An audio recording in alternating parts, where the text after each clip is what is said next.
الحمد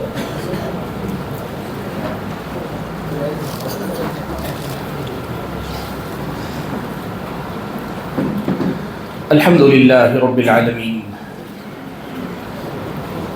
والصلاة والسلام على أشرف الأنبياء والمرسلين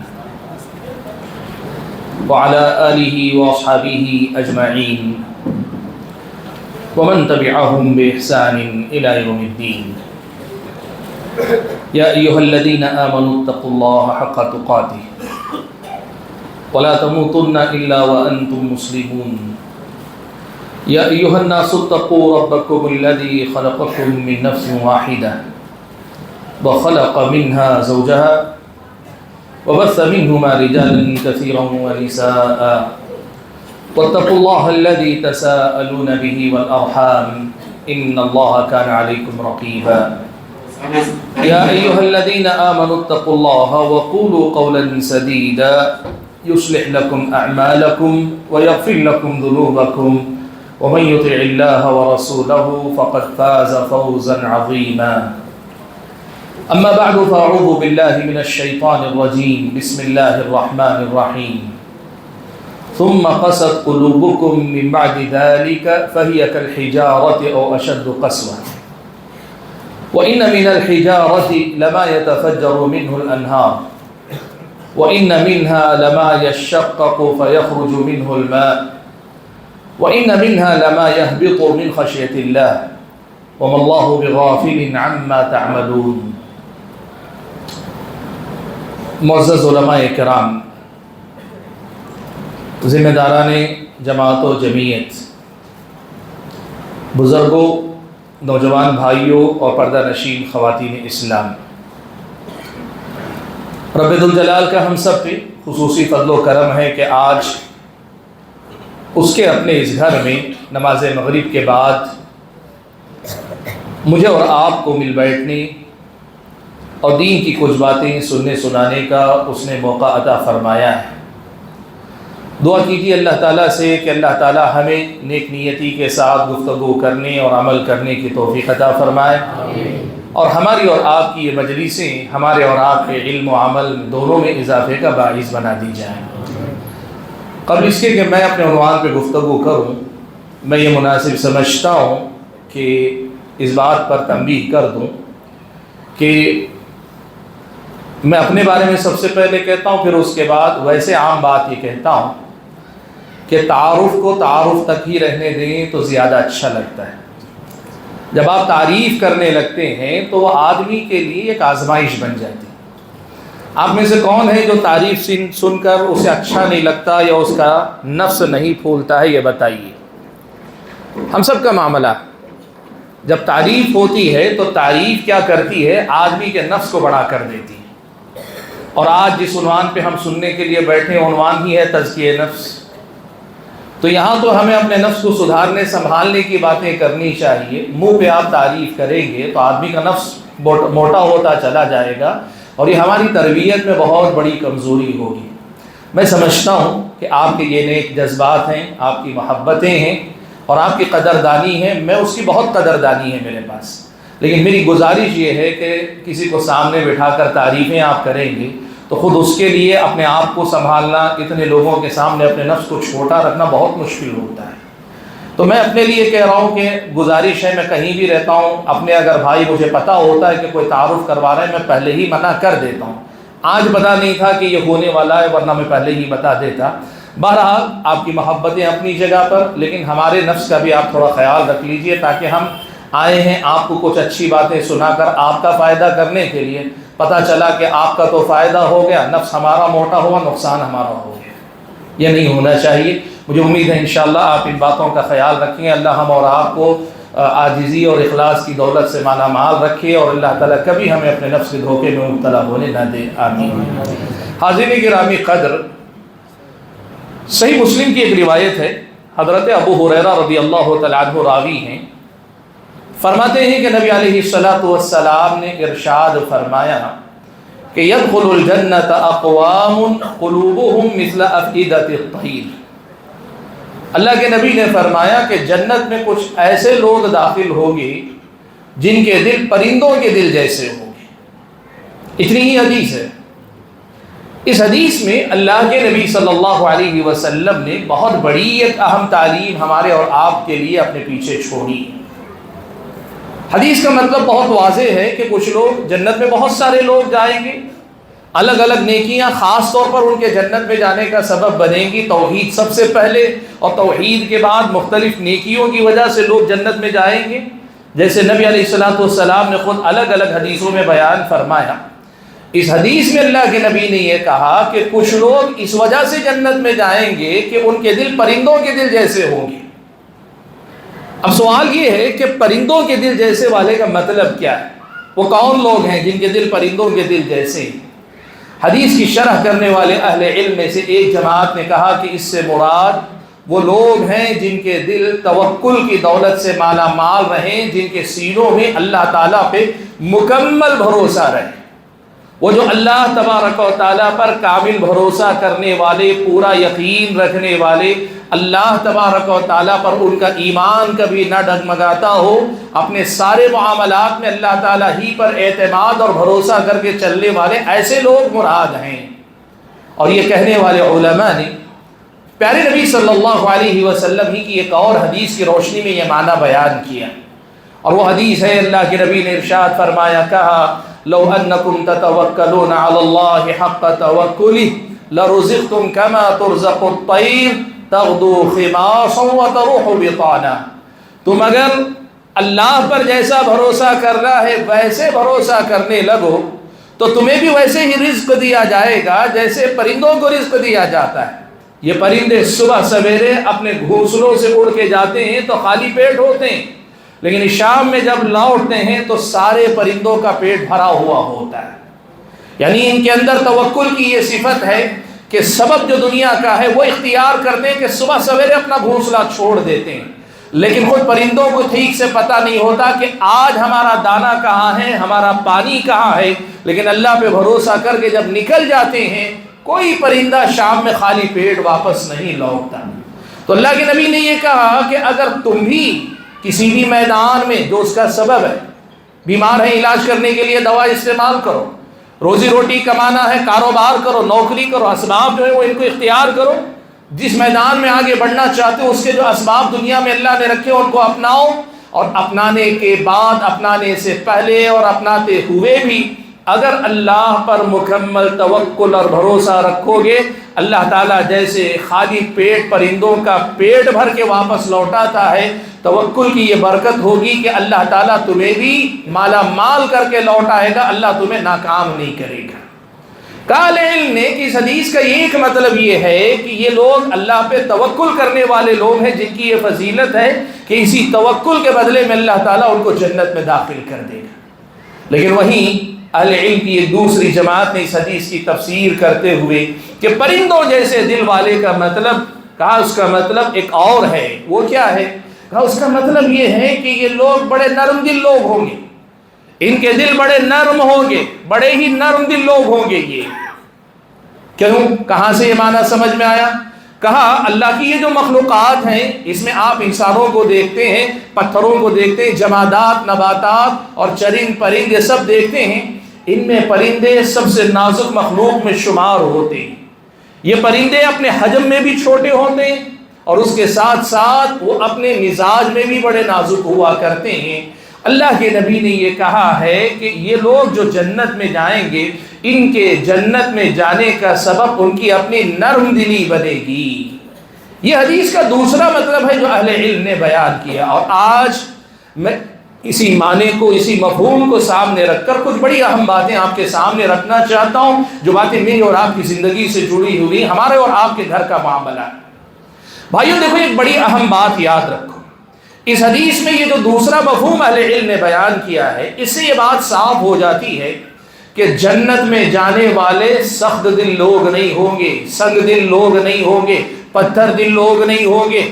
جنت میں جانے کے لیے آدمی کو نرم دل ہونا چاہیے، آدمی کے دل کی نرمی برقرار ہونی چاہیے، اپنے دلوں کو نرم رکھنا چاہیے۔ اگر ہمارے دل پتھر کے ہو جائیں یا پتھر سے زیادہ سخت ہو جائیں تو اس کا مطلب یہ ہوا کہ یہ دلوں کی سختی مجھ کو اور آپ کو بربادی کی طرف لے جائے گی، آخرت میں جہنم کی طرف لے جائے گی۔ اور دنیا میں اگر ہم اور آپ اپنے دل کو نرم رکھنے میں کامیاب ہو گئے، یہ دلوں کی نرمی دنیا میں بھی ہمیں فائدہ پہنچائے گی اور آخرت میں اللہ تعالیٰ کی جنت کا ہم اور آپ کو مستحق بنا دے گی۔ ایک بات یاد رکھیں، میں ابھی ابتدا ہی میں ایک مسئلے کی وضاحت کر لیتا ہوں، یہ غلط فہمی دور کر لیتا ہوں۔ دیکھیے، ہم میں سے بہت سارے لوگ یہ غلط فہمی کا شکار ہیں۔ وہ کیا ہے؟ نرم دل ہونے کا مطلب کمزور ہونا ہے۔ لوگ یہ سمجھتے ہیں کہ آدمی نرم دل ہے، اس کا مطلب یہ کہ وہ کمزور ہے۔ آدمی یہ سمجھتا ہے کہ جتنا میں سخت دل رہوں گا، پتھر کا دل رکھوں گا، میں اتنا ہی زیادہ بہادر انسان ہوں۔ میں جس قدر زیادہ سنگ دل رہوں گا، بے حس رہوں گا، اتنا ہی زیادہ میں جواں مرد مانا جاؤں گا، باکمال انسان مانا جاؤں گا۔ یہ ہماری جہالت ہے۔ یہ جہالت ہے جو ہمیں یہ سکھاتی پڑھاتی ہے کہ آپ اگر جواں مرد ہونا چاہتے ہیں تو دل کو پتھر کر لے۔ نہیں، پیارے نبی صلی اللہ علیہ وسلم سے زیادہ بہادر دنیا میں کوئی نہیں تھا، اور اللہ کے نبی صلی اللہ علیہ وسلم سے زیادہ نرم دل بھی کوئی نہیں تھا۔ یہ بتاتا ہے کہ بہادر ہونا ایک الگ معاملہ ہے، اور اس کے لیے دل کے اندر ہمت حوصلہ ہونا ایک الگ معاملہ ہے، لیکن دل کے اندر ہمت اور حوصلہ ہونے کا مطلب دل پتھر نہیں ہونا چاہیے، دل کو نرم کا نرم رہنا چاہیے۔ دو مثالیں دیتا ہوں، دیکھیں سمجھ میں آ جائے گی بات آپ کو۔ پیارے نبی صلی اللہ علیہ وسلم کے زمانے ہی میں مدینہ میں ایک دن اچانک بڑی زور کی آواز سنائی دی، زوردار آواز۔ صحابہ کے اندر ایک قسم کا خوف، پورے اہل مدینہ کے اندر۔ اب صاحب آپس میں مشورہ کر رہے ہیں، یہ ان سے مل رہے ہیں، یہ ان سے مل رہے ہیں کہ چلو دیکھیں گے کیا ہوا ہے، بہت زور کی آواز آئی ہے، کیا دیکھیں گے۔ صحابہ تیار ہو کر نکل رہے ہیں دیکھنے کے لیے، تو کیا دیکھتے ہیں کہ اللہ کے نبی گھوڑے کی ننگی پیٹھ پر واپس چلے آ رہے ہیں مدینے کی طرف۔ اللہ کے نبی واپس آ رہے ہیں اور اللہ کے نبی کہہ رہے ہیں لم تراؤ لم تراؤ، ڈرنے کی کوئی بات نہیں، ڈرنے کی کوئی بات نہیں۔ کیا مطلب؟ ابھی لوگ دیکھنا چاہتے ہیں کیا ہوا ہے۔ اللہ کے نبی کی بہادری کا عالم یہ ہے کہ اکیلے تنے تنہا، وہ بھی دشمن مدینے کے اندر بھی ہے، مدینے سے باہر بھی ہے، تنے تنہا اللہ کے نبی نکل گئے، اور گھوڑے پر بھی کوئی تیاری کر کے نہیں، ننگی پیٹھ پر ویسے ہی گھوڑے پہ سوار ہو کے چلے بھی گئے۔ اور جب تک لوگ تیار ہو کر باہر نکلتے، اس سے پہلے اللہ کے نبی واپس بھی آ رہے ہیں اور پورے اہل مدینہ کو تسلی دے رہے ہیں، ڈرنے کی کوئی بات نہیں، دیکھ آیا ہوں، وہ کوئی ایسے خطرے کی بات تھی ہی نہیں۔ یہ بتاتا ہے کہ اللہ کے نبی بڑا بہادر انسان تھے، لیکن اللہ کے نبی کا دل نرم کتنا تھا۔ بہادر ہونے کا مطلب پتھر دل ہونا نہیں، سنگ دل ہونا نہیں ہوتا، اس کا مطلب نرم دل بھی ہونا چاہیے۔ کیسے؟ ایک سفر میں اللہ کے نبی نے پڑاؤ ڈالا، پڑاؤ ڈالنے کے بعد اللہ کے نبی دوبارہ جب سفر پہ نکلے، تھوڑی ہی دیر گئے تھے کہ ایک چڑیا آئی، اللہ کے نبی کے سر پہ منڈلانے لگی۔ قافلہ چل رہا ہے، اللہ کے نبی کے سر پہ چکر کاٹ رہی ہے۔ اللہ کے نبی نے اسے دیکھا تو صحابہ کی طرف پلٹ کر پوچھا کہ ایکم فجع هذه بولدها، اس چڑیا کو کس نے اس کے بچے یا انڈے لے کر تکلیف پہنچائی؟ صحابہ نے معلوم کیا تو پتہ چلا جب پڑاؤ ڈالا گیا تھا تو وہاں ایک صحابی نے اس چڑیا کا گھونسلہ دیکھ کر وہ گھونسلہ اتار لیا جس میں اس کے انڈے یا بچے تھے۔ اب اسلامی شریعت آپ کو ایک بات بتاتی، آپ پرندوں کو لا کے گھر میں پال سکتے ہیں، بڑے پرندے ہیں لے کر آ جائیے، یا بچے یا اس کی ماں کے ساتھ لے آتے ہیں، دونوں کے دونوں لے آ کر پنجرے میں رکھ کر پالیے، حلال ہے، جائز ہے، حرام نہیں۔ لیکن بچے ابھی چھوٹے ہوں، انڈے سے ابھی نکلے ہوں یا نکلنے والے ہوں، یا بچوں پہ مادہ جو ہے بچوں پہ بیٹھی ہو، ایسی صورت میں انڈے لے کر نکل جائیں یا بچے لے کے نکل جائیں، اسلامی شریعت کے نظر میں یہ پسندیدہ نہیں ہے۔ اللہ کے نبی نے جب یہ بات دیکھی تو اللہ کے نبی نے کہا اس کے گھونسلے کو اس کی جگہ پہ رکھ کر آؤ۔ دوبارہ اللہ کے نبی نے صحابی سے کہہ کر اسے رکھوا دیا۔ انسان تو انسان، اللہ کے نبی ایک پرندے کی تکلیف کے لیے بھی بڑا نرم تھا۔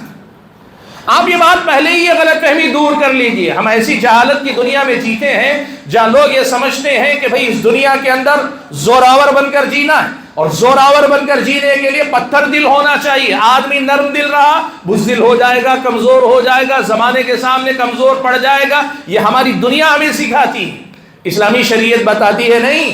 ہمت اور حوصلے کی بات ہو تو پہاڑ تمہارے سامنے جو ہے عاجز آ جائیں، ایسی ہمت رکھو۔ سارا سماج تمہارے سامنے جھک جائے، اتنی ہمت رکھو، لیکن دل نرم اتنا رکھو کہ معمولی سے جانور کی تکلیف سے بھی تمہارے دل میں ٹھیس اٹھنی چاہیے۔